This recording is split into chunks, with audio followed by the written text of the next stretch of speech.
Good morning, everyone, and welcome to the European Cross-Sub webinar. And sorry for the delay here. Bear with me a moment. Let's go in and change this to the euro. It's a quiet session yesterday in the euro overall, and appears to still be that way. Our buy shot resistance yesterday was 21.59. We came close, and not that far. I think the high was 21.44, and we're just trading a little bit, just steadily higher, but I barely even call it steadily higher, just a bit higher. I did see a pretty good downdraft in Nasdaq. We'll get to that. Bear with me. And Richard says, good morning. Good morning, Richard. And hang on, let's go on and take a look. We talked about this yesterday on the Nasdaq, and one of the things that I talked about was we talked about, let's pull this up here. Essentially the poor structure that we had once we got up in this area here. You can see here we're just kind of up and down. And it left it the market vulnerable for a pullback. I thought we were going to pull back, but I didn't think it was going to be anything like this. But you know what? Actually, I had shared this in the chat room. Later on, I kind of kicked myself, but it was what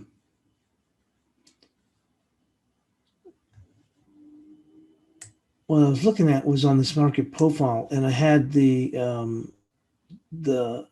trend level going like this. You can see it was an extreme, and I said, "Wow, this thing is gonna break." But I didn't think of. I just didn't go into this thinking. I'm not sure why this is shown here. That doesn't make any sense here on this break. I'm not sure why that's showing. It's just a repeat. Why it's showing that. But anyway, so I thought to myself, I go, well, then that is going to go on and, potentially going to drop. I didn't even think about that. But that really gave the look. You can see here, it's almost like right there, this big old, take a look here. To me, it seems so pronounced there, but if you look in here, it was almost like this, and this thing's really going to go in and break. And when it did, it broke really hard. And boy, did it break hard. And we saw this saw the slide here, and it was even more than I thought.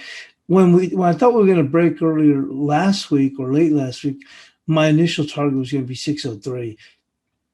And you can see here, we blew right through that. We actually came right down in here. I was sharing this right in the chat room at the time. I put, we have supported 13,521. And you can see here, 13,523 was also the 23% back of this bigger range. And we've seen the market come back rather decently. We finally actually moved up a little bit higher here. Let's go in here.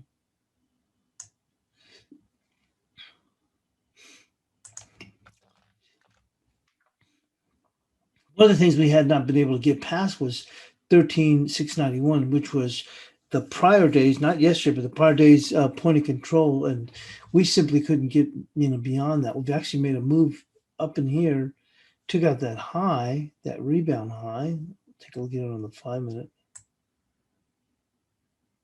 You see that rebound high? We've even gone above that rebound high, and we're still pressing right here. So it'll be interesting to see where it's going to go. With that, let's go and take a look at the economic calendar.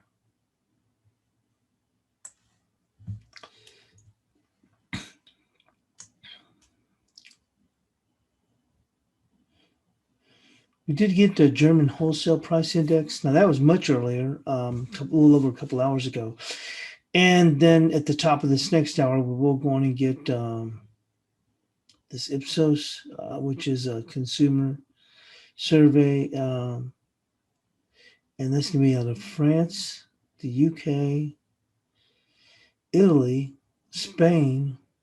Those all hit at the same time, as well as Germany at the top of the hour. We do get Mexican industrial output and then we get the usual weekly jobless claims, and that'll be it. That's all we're going to have on tap for today in the States, just jobless claims.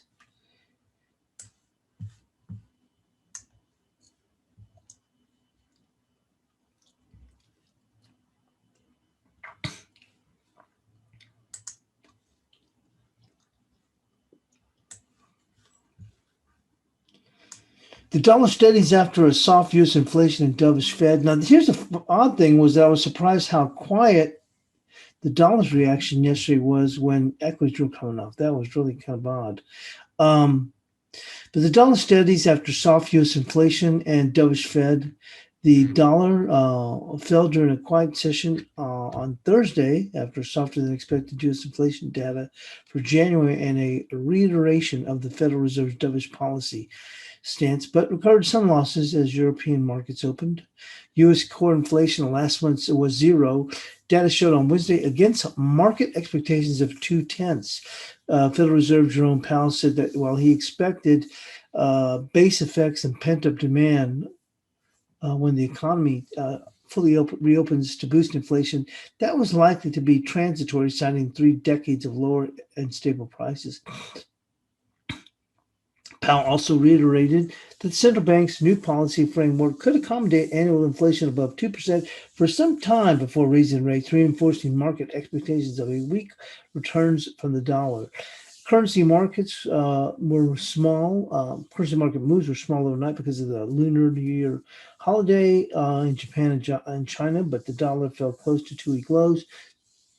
Any shift in the policy stance to a hawkish less accommodative side is not imminent. U.S. front-end rates to remain anchored. The U.S. curve is set to steepen further, and the real rates are to remain dovish, deeply negative. All as a global economy stats, its post-winter recovery in Q2. This suggests more upside to cyclical currencies, while the negative U.S. rates should be also offer helping hands to the lower yielding ones. The pound was changing hands at 38.25. The Aussie, seen as a liquid proxy, was up at 77.43. Elsewhere, Biden Chinese counterpart Xi Jinping spoke for the first time since the U.S. election. Biden said a free and open Indo-Pacific was a priority and raised concerns about China's actions in Hong Kong, Xinjiang, and Taiwan.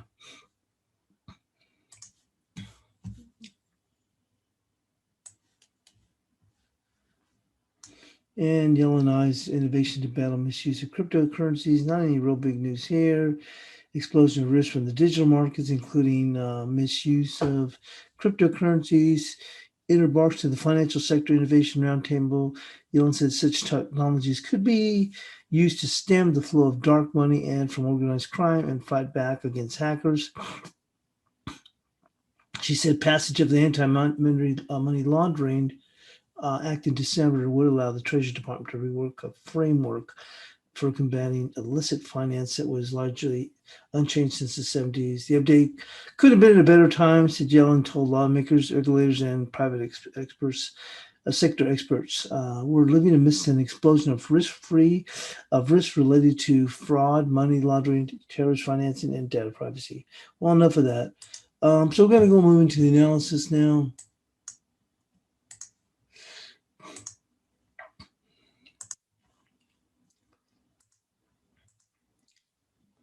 This is actually pretty key here. I mean, we're getting above the 7. One of the things that we talked about that I was in when we saw these markets, we saw the NQ rebound was 712, which is going to be right there, and 732. 732 is huge because when we saw the market, we actually were trading 691. That's why the 691 was so important yesterday,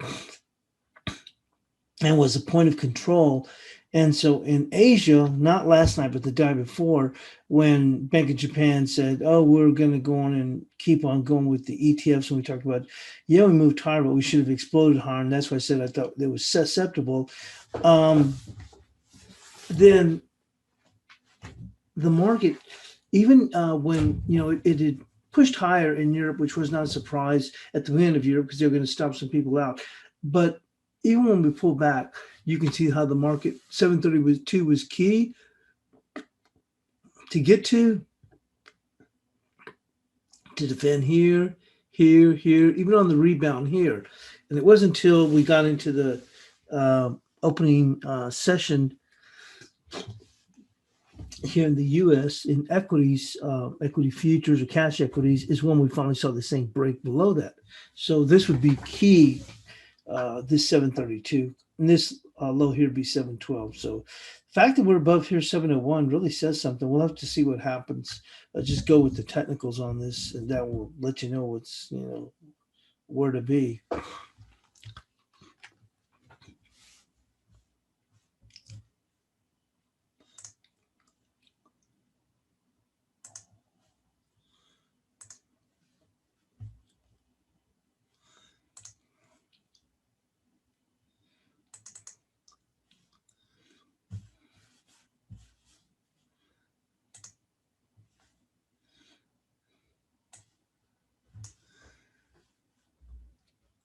So starting off with the euro.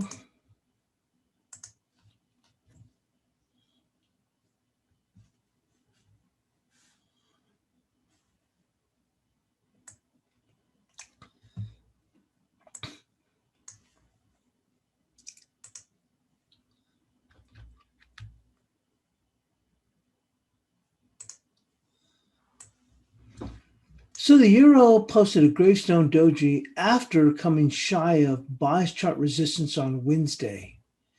Resistance on Thursday will remain 21.59 with support at 20.84. So 21.59 remains the same. We just moved this up to 84.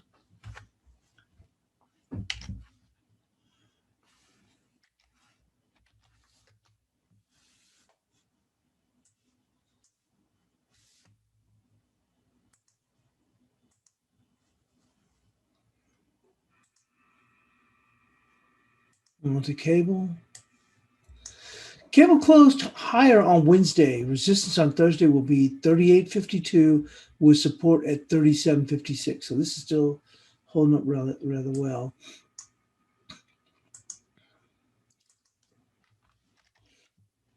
$38.52 is also a wick. We're looking on this, so that's key here. And then, of course, 37.56.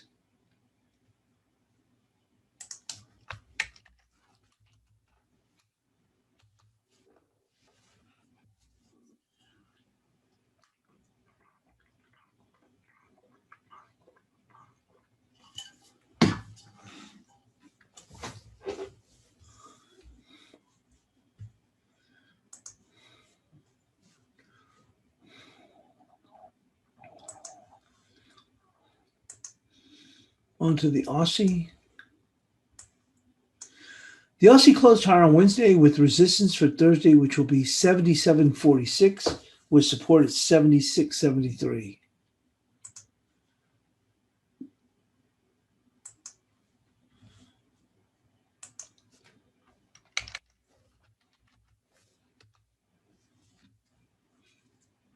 This is really tightened up a bit here.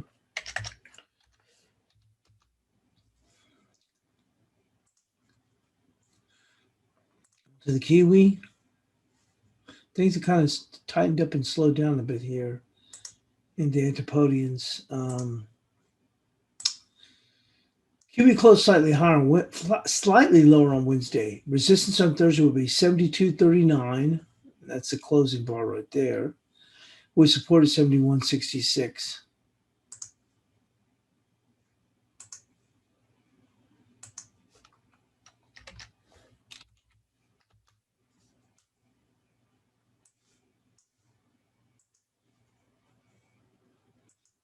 Dollar CAD. We were able to defend this on the closing basis, 26.87.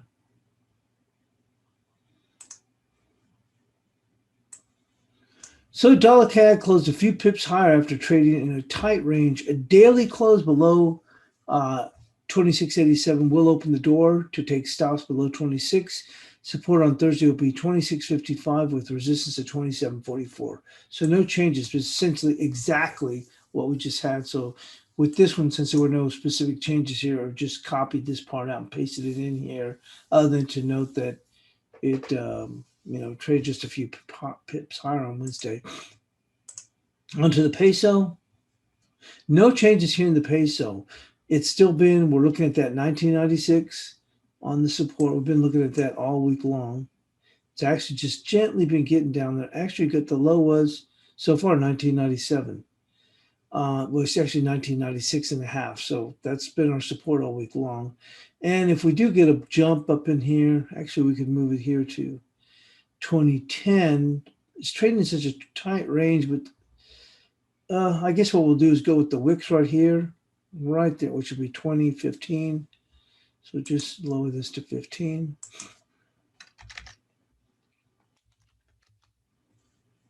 Onto the dollar yen.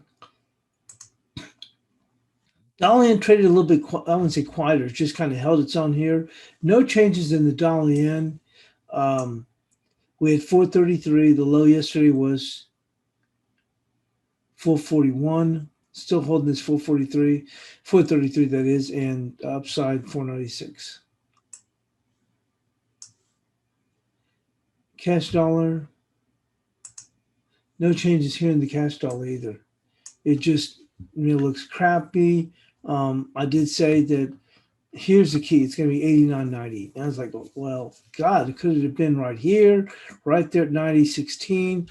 Look, to me, as you come into the end of the week, this thing looks like crap. So the key thing is going to be whether it gets to 89.90. So trying to step in and say, oh, well, I'll defend it right there, I think is silly because, once again, this is where potentially it can go down to, right there, that body close, which is actually 89.92. I put 89.90, but you can see here, the body here, the body here, the wick here, there, right there. And you can see that wick there too. So confluence is there. I've got 89.91. And I put 89.90. So no big difference. But right there. If we were to get a rally higher, now 91.06 would be considered a bit of a stretch. We could probably adjust that part down. But that's where the real, right there, you can call it, yes, essentially right there. Call it 90.98.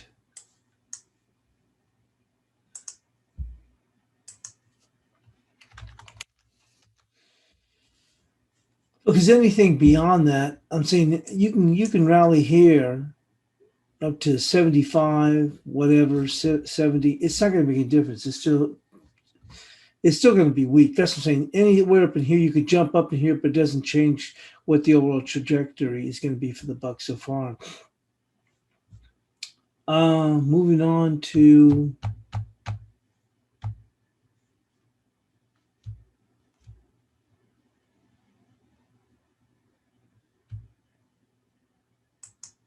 the cross rates. No change here in the QEN. We did lower our upside a little bit, so no change here. 76.11. Right, that body closes right there. So you can go with that. 75.93. We can lower it a little bit.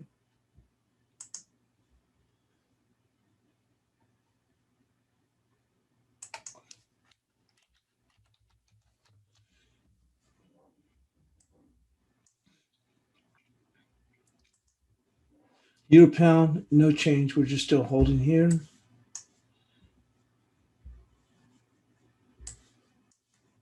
Just a quiet session yesterday. Look at that. No changes here.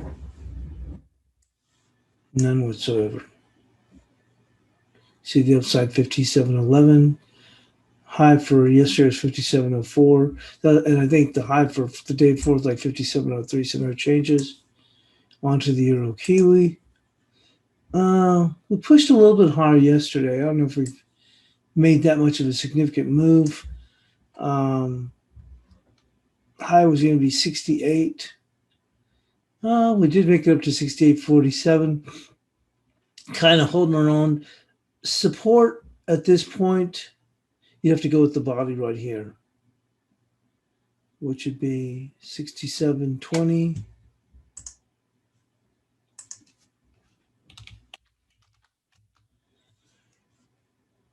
And resistance, this body right there, which would be 68.53.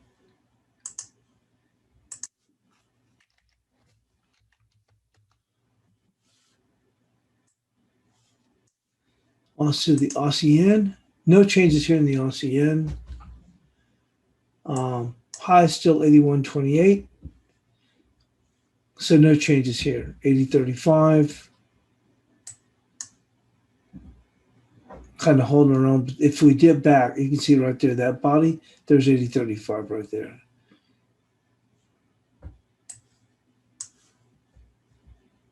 On to the guppy. Still holding up very well here in the guppy. No changes though, 45.19. We're not that far away from it. And that would edge out. The high here was 45.04, so 45.19. 43.73, if we do see a pullback. We're actually not seeing it so far, but this market is just holding its own. I'm not sure how long it can levitate all the way up there with at least some kind of correction. So I do want to keep this 43.73 there. If we do get a dip back, that's not that far considering how far we've run.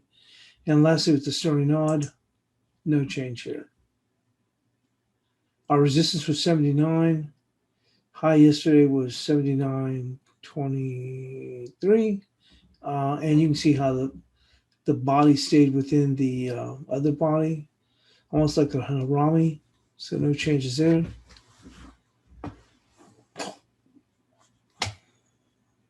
And there's the buys chart.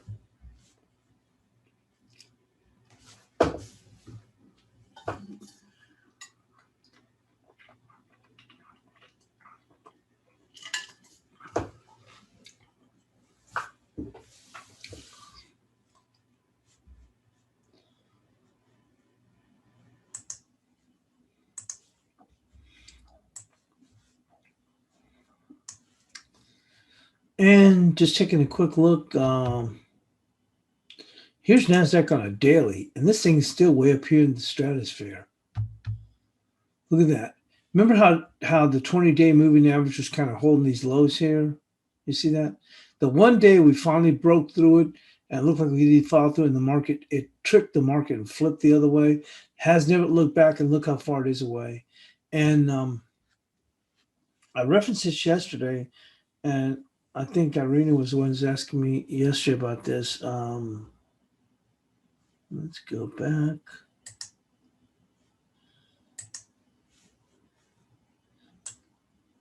But you can see here, here's Apple. See, we're not even moving. Look at that.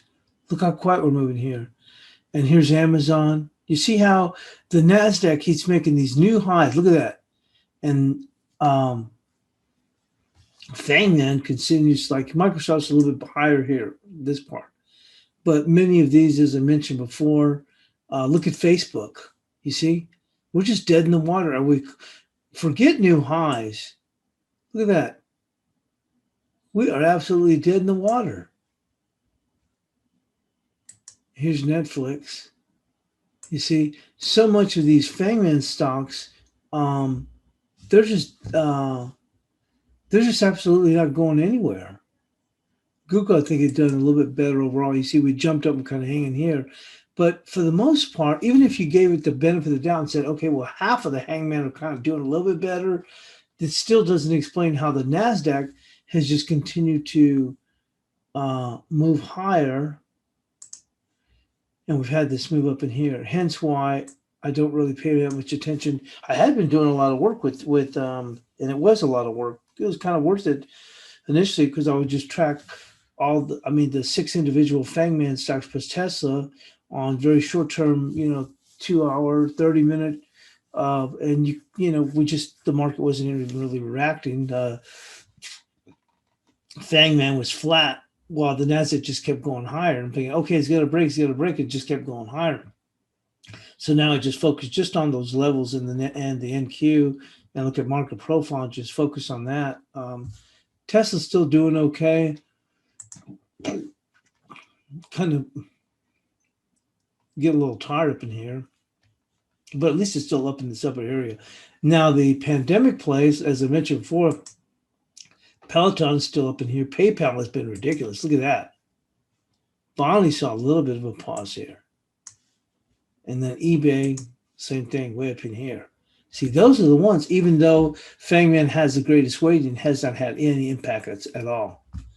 Irina says Apple looks vulnerable. It just looks like it's basing. Let's have basing. It looks like it's just absorbing, consolidating, because we have had a pretty good move here. You see here, and we look higher, and we broke here. Look like, okay, we're going to fall back, and then we jumped up here, and although we saw a little bit of concerns here of this and that, and we paired back, and oh well, maybe the stimulus is too much. And this was a thing that I thought when we first paired back, we'd go much slower. And we've gone to 130 right here. And I thought we'd go to 126 for starters, just for starters, before potentially moving lower. We jump back and look, we're not even moving. Look at some of the ranges we've got in Apple. Decent little ranges, and now this market has gone dead quiet. Look at this. Essentially, $1.50 ranges? Look at that. 35.87 to 37.84, $2 range. I mean, it's just dead as a doornail. But as I mentioned,